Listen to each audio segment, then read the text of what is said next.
শরীর ফিট রাখতে চান? তাহলে আজকে ৫টা খাবার আপনার জন্য। নাম্বার 1, সকালে ভেজানো বাদাম।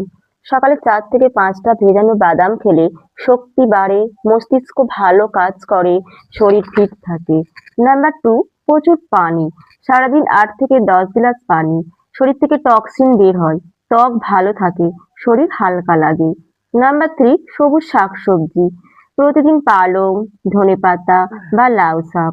এতে ভিটামিন, খনিজ বেশি থাকে, ফিটনেস ধরে রাখে।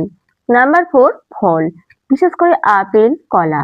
প্রতিদিন একটি আপেল বা কলা শক্তি দেয়, পেট ভালো রাখে, শরীর সবসময় অ্যাক্টিভ থাকে। নাম্বার 5, ডিম বা ছোলা। দিনে একটা ডিম বা এক মুঠো ভেজানো ছোলা শরীরের প্রয়োজনীয় প্রোটিন দেয়, পেশি শক্ত করে।